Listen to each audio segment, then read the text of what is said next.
උදා වුණවත් ඉරිද දවසේ ලස්සන මිදුල වෙනුවෙන් පුංචි වැඩ කොටසක් කරන්න ගමු නේද?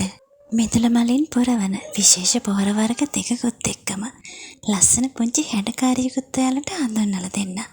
හැඩකාරියෙක් කිව්වට මගේ මිදුල මේ දවස්වල හැඩකාරියෝ දෙන්නෙක්ම ඉන්නවා. විශේෂයෙන්ම කාර්යබහුල ජීවන රටාවක් ගෙවන අපේ ආදරණීය ගෘහිණියන්ට ඔන්න ඔයාට රැකියාවේ නිරත වෙන ගමන්ම ඔයාගේ ගෙදර මිදුල ලස්සනටම තියාගන්න පුළුවන් මේ පැල ටිකක් ගෙදර හදාගත්තොත්. මේ අපූර්ව පැල දෙකෙන් එකක් තමයි ඩයමන්ඩ්. ඩයමන්ඩ් කියන්නේ රාත්‍රී කාලයේදී ලයිට් එළියට දිලිසෙන ඔය මල. ඒ දිලිසෙන්න විශේෂ හේතු තියෙනවා. ඉතින් අපිට ඒව නම් අත්‍යවශ්‍ය නැහැනේ. අපිට තියෙන්නේ මල් පැලයක් හොයාගෙන ලස්සනට හදාගන්න එක විතරයි. විශ්වාස කරනවාද ඔයාලා මේ ඩයමන්ඩ් පැල වලින් හරි අපූර්ව රිච් ලුක් එකක් අපේ ගාඩන් එකට ලබා ගන්න පුළුවන් කියලා? ඔයාගේ ගාඩන් එකත් මොන හැඩයෙන් මොන විදියෙන් තිබුණා මෙන්න මේ ඩයමන්ඩ් පැල ටිකකින් පුළුවන් ඔයාගේ මිදුල ගොඩාක් ලස්සන කරන්න. මේ පැලවල ලස්සන කොච්චරක්ද කියලා දැකම නිසා තමයි මම තීරණය කළේ පැලවල ප්‍රමාණිතාව වැඩි කරගන්න ඕන කියලා. මගේ මේ ගාඩන් එක දකින්න ඕනම කෙනෙකුට හිතෙන්න පුළුවන් තවත් නම් කරන්න වැඩ නැහැ කියලා. ඒ වුණාට මගේ සිහින මිදුලට මම තාම ආවේ නැහැ. ඒ වෙනුවෙන් කරන්න ගොඩාක් වැඩ තියෙනවා මට. මම වගේම මගේ ආදරණීය යාළුවෝ ටික ඔයාලත් කැමති ලස්සන මිදුල හදාගන්න. ඉතින් ඒක නිසාමයි මම දන්න මේ සරල පුංචි අදහස් ඔයාලත් එක්කත් බෙදාගන්නේ. මේ වැඩවල තියෙන විශේෂම දේ ඔයාලා දන්නවා මොකක්ද කියලා? මිදුලක් ලස්සනට හදාගන්න ගොඩාක් වියදම් දරන්න ඕනේ නැහැ කියලා. අඩු වියදමකින් අඩු නඩත්තුවකින් ලස්සනට මිදුල කොහමද හැඩ කරන්න කියලා තමයි මගේ වීඩියෝස් වලින් ඔයාලට මම පෙන්නන්නේ. ඒක තමයි ඔයාලා මගේ වීඩියෝස් වලට ගොඩක්ම කැමති. ඉතින් මගේ ගාඩන් එකේ මේ දවස්වල ඉන්න අනිත් පුංචි හැඩකාරි තමයි දහවල් ඉර එළියට hina වෙලාම ඉන්න ඩුබායි රෝස. ඩුබායි රෝස අතරට මෙන්න මේ ඩයමන්ඩ් පැල ටිකක් එල්ල ගත්තම එතනම තිබුණේ හරිම ලස්සන අපූර්ව සුන්දරත්වයක්. ඒක කොච්චරක්ද කියලා ඔයාලත් මේ පැල ටිකක් හිටවලා ඔයාලට එල්ලන්න සුදුසු තැනක් ජෝරගෙන එල්ලලම ඒ සුන්දරත්වයේ විඳලම බලන්නකෝ. මේ වර්ග දෙකටම ඕනේ ජලය නොරැඳෙන පස්මාද්‍යයක් තමයි. ඩයමන්ඩ් ප්ලාන්ට් එකටත් ඩුබායි රෝස් වලටත් අවශ්‍ය කරන්නේ එකම විදිහේ පරිසර තත්ත්වයක් තමයි. මේ පැල වර්ග දෙකම අවුව ගොඩක් ප්‍රිය කරනවනේ. ඒක නිසා වේලි කලාපයක ජීවත් වෙන මගේ ආදරණීය යාළුවන්ටත් ඔන්න පුළුවන් ඔයාගේ මිදුල මෙයාලගෙන් ලස්සන කරගන්න. ටිකක් වැඩිපුර හදලා තැන් තැන් වලින් තියලා හැඩ බලන්නකෝ. ඇත්තමයි ඔයාට ගොඩක් ආසයි තේවි. ඩයමන්ඩ් වගේම ඩුබායි රෝස් වල ලස්සනට හැඩය පවත්වාගෙන යන්න ඕන නම් කප්පාදුව අත්‍යවශ්‍යයි. ඉතින් බය නැතුවම කප්පාදු කරන්න. කප්පාදු කිරීමට කතුරක් භාවිතා කරන්න. ඔය ඩයමන්ඩ් වල නම් ටිකක් කිරි වගේ ගතියක් එනවා. ඉතින් සමහර අයට ඒ ද්‍රාවණය විස වෙන්න පුළුවන්.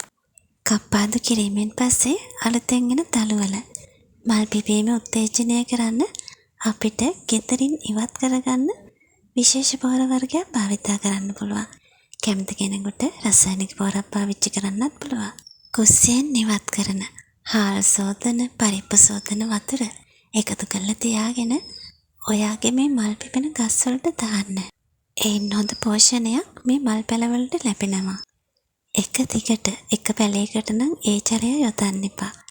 මාරුවෙන් මාරුවට හැම පැලයකටම දාන්න. එතකොට ගානට බැලන්ස් වෙලා සතියකට ගමනක් දෙකක් වැටුනාම හොඳටම ඇති. මේ තියෙන්නේ ඩයමන්ඩ් පැලෙන් කපා ඉවත් කරගනිපු අත කැබලි ටික.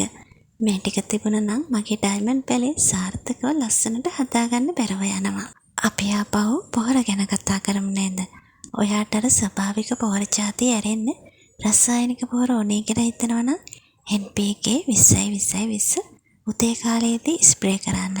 අර ස්වභාවික පොහොර එකත් උදේ කාලයේදී යොදන්න. රාත්‍රී කාලයේදී දැම්මොතින් පොච්චි වල රැඳී තිබිලා දිලීර වර්ධනය වීමක් සිද්ධ වෙන්න පුළුවන්. ඒන් අපේ පැලවලට හානියක් සිද්ධ වෙනවාමයි. ඒක නිසා හැම වෙලාවකම පොහොර යොදනකොට උදේ කාලයේදී යොදන්න පුරුදු වෙන්න. මගේ මල් පැලවලට යොදන පොහොර ගැන වීඩියෝ එකක් ඉදිරියේදී මම කරන්නම්. මගේ යාළුවෝ ටික වෙනුවෙන්ම. පේනව නේද? ඩයමන්ඩ් ප්ලාන්ට් අතරට ඩුබයි රෝසත් වැටුනම. එතනම අමුතුම ලස්සනක් තියෙනවා. ඊට පස්සේ තව විශේෂම දෙයක් තමයි සුදු පාට පෝච්චි වල මේපල හදන එක. ඉතින් මේ පෝච්චි ටික නම් එච්චර මිලක් උනේ නැහැ. එක පෝච්චියක් රුපියල් 80කට වගේ ගන්න පුළුවන් වුණා. ඔයාලට පුළුවන් නම් මීට වැඩි චුට්ටක් ලොකුවට පෝච්චි අරගන්න. එතකොට පෙළ ප්‍රමාණය තව චුට්ටක් වැඩියෙන් හදා ගන්න පුළුවන්. ඒ වෙලේ මගේ අතේ මුදල් තිබුණ විදියට තමයි ওই චූටි පෝච්චි ටික මං අරගත්තේ. පසුවට ගන්න කියලා කල් දැම්මනම් මෙතන මේ විදියට ලස්සනට මට හදන්න තව ටික දවසක් ගත වෙනවා. පස්සේ දවසක බලමු ඉතින්. ලොකු පෝච්චි ගෙනාවොත් මේ ටිකට මාරුවක් දාගන්න. දැන් පේනව නේද? මෙතන මේ තියෙන ඩයමන්ඩ් ප්ලාන්ට් එකත් එක්ක ගාඩන් එක දිහා බලනකොට කොච්චර ලස්සනක් පේනවද කියලා. හරියට හිම වැටිලා වගේ මේ ගහේ මල් මුළු අවුරුද්ද පුරාම තියෙනවා.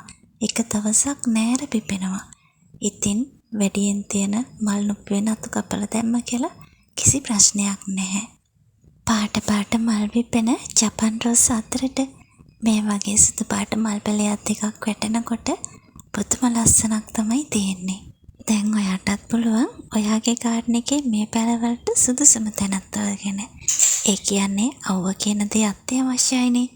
අන්නේ සුදුසු තැන තෝරගෙන මේ මල් පැල ටික ලස්සනට හදා ගන්න පුළුවන්. බැල්කනියක් පාළුවට තියෙන බිත්තියක් පඩිපෙළියක් දිගේ වුණත් ඔයාට ඉතින් හදා ගන්න පුළුවන්. අඩු වියදමක් අඩු නඩත්තුවක් යටතේම හැදෙන නිසා කාර්යබහුල මගේ මිතුරියන්ට ඔන්න පුළුවන් මේ පැල ටිකෙන් ඔයාගේ මිතුල දැන් ලස්සන කරගන්න.